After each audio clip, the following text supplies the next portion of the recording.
Welcome to Crafty Carol's Christmas Countdown Week 1. I had to practice saying that, there's so many C's. Anyway, for the next 12 weeks, I'm going to be with you every Friday to show you a little Christmas crafty project to make. So today we're going to start off with a Christmas card because that's what we all need to do really at the start, isn't it? So this is the one we're going to make today, and it uses the beautiful, how do I put it? There we go. The beautiful set Sweet Little Stockings. It comes as a bundle or even as a suite when you get all sorts of other goodies as well. But it's got all these beautiful pictures. So if you've got pets, obviously I'm a dog person. If you've got cats, or this is a hamster, or even could be a guinea pig, I suppose, then, you know, you might be interested in this set. It's beautiful, and the dies to match, so it makes it very easy to cut out all of these lovely elements that belong to it. And I love the sentiments as well. We've got a nice Christmas greeting, sending lots of love. Santa Paws is coming to town, I rather like that one. Very merry for you, peace, joy and kisses. Beautiful, few kisses. You can make your tags with it as well. It's a nice little set, and I'm using it together with the papers. This is just, you can see my messy cut up bits, but oops, I just dropped that on the floor. I'll pick it up in a minute.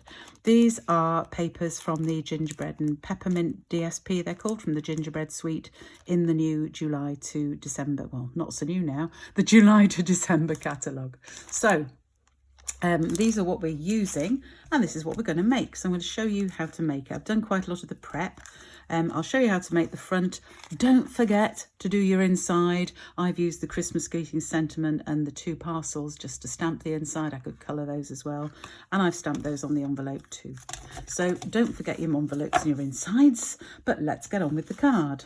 So prepared a lot of the bits already. I'm going to show you how to do the centerpiece. Now this centerpiece here that goes down, it's going to be cut in a V shape. I'll show you in a minute. This strip is 14 centimeters by 5 centimeters. And on the wrong side, the side that's going to be stuck down, I can't pick it up now, here we go. I want you to mark a line across. I don't know if you can see that line. It's a little bit faint because of the pattern, but I've marked a line across 12 centimetres down, and then I've marked the centre of that line at 2.5 centimetres, half the width. And I'm just going to use my snips to cut from the corner. You can draw lines to help you if you want, but from the corner up to that point, so I can get the V central in the bottom of my paper. So there we are. So we're going to stick that down first, but before we do that, we're going to put the bow on. So I'm going to show you how to do that. So I am using, I just put my card on top of it. No wonder I couldn't find it. There we go. I'm using this gorgeous ruffled red ribbon, which again is from the catalogue, from the new catalogue. So I'm going to cut off, I don't know, about 10 inches or so of that. And I am going to use some tear and tape. And I'm going to put a piece across on the back of my strip, I don't know, about a centimetre or so down from the top, something like that. Nice and straight-ish. Let's not worry too much about that. And then I'm going to stick roughly the middle, so find roughly the middle, and I'm going to stick that down across the tape and try and get this straight. I could use the lines on my mat here to help me.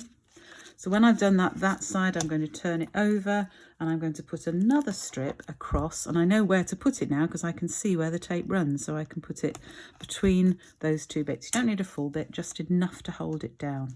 So again, I'll take the edge off there, then I'm going to bring this across and tie it in a bow. I haven't done that very much in the centre, but you get the idea. So then as I bring it across and tie it, I can press down each side, and that'll just hold it in position there. So you may want to just do a single knot, or I actually prefer to add a second knot, which is like that. So there is my ribbon attached. I'm just going to trim that a little bit more on both sides. There we go. And now I can stick that to my card. I'm dropping bits everywhere here. I'm a messy crafter. What about you? Are you messy? I tend to be a bit messy, I must admit. So you can use tape to stick it down, or you can just use a little bit of Tombow. I'm just going to use a bit of Tombow here for speed, because it takes me ages to put the tape on and not get it stuck everywhere. I'm not actually going to stick the the points of it down. I'm stopping the glue before then because I want a little bit of movement in that. So then check I'm sticking it to the right bit of the card, because that's another little thing that I'm very good at doing, which is mess that up. Try and get that nice and straight. Hope I'm still in camera. I've got to lean over it to check it's straight.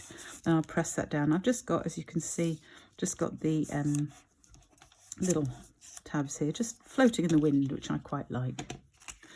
Then for the centre bit, the main bit of the card here, I've used a mat of real red card, and that is 3/4 of an inch by 3/4 of an inch. I do jump between metric and centimetres just as it suits me. And then a piece of the pattern paper, which is 3 inches square. So we're going to stick those together very quickly. There's so many nice patterns on this paper. I always find that there's a problem with double-sided paper because I never know which side to use because they're all gorgeous. But this one will suit this project, red and green. So that's that together. Then I'm going to stick it on the card, roughly in the middle, just a bit down from the top. So let's see, just move that bit of ribbon out of the way. So again, we want to try and get it in the centre. So I'm going to go for that there and press that down. Yeah, it's pretty straight. So then I'm going to use my circle decoration. Now, I've done that, it's not straight. Let me just move it before the glue dries. The great benefit of Tombow is that you can do that. Before it actually sticks, you can move it, which is nice. I think that is straighter. Yeah. So then I've got a white circle and red circle. Now the red circle, I've used my punches because I've got the set of old punches. So that's 2.5 centimetres in diameter, and this is 2.25 inches in diameter. And I've just embossed that with the Tasteful Textures embossing folder, because on my original card, I left it plain and I think it just looks a little bit boring against the back of the card. I could have embossed the card, that's another option. But this time I'm going to just emboss this to give it a little more interest. So I shall stick that together, the two circles. Now, if you haven't got punches, either use dies or draw around any useful round object that you have and cut them out.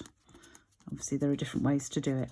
And with all my cards and throughout this series, I am going to be suggesting that you take the idea that I do, and if you haven't got all the same stuff or have got different types of, stick that roughly there off the edge, you've got different stamp sets or different papers or different whatevers, use the idea of the layout of the card and do your own thing. So the next thing is we need to prepare the elements to stick on top. So the first is to stamp the we've got, I'm just using Memento here, so I've got my lovely doggy head. I need to do lots of these, so it's fine to do quite a few.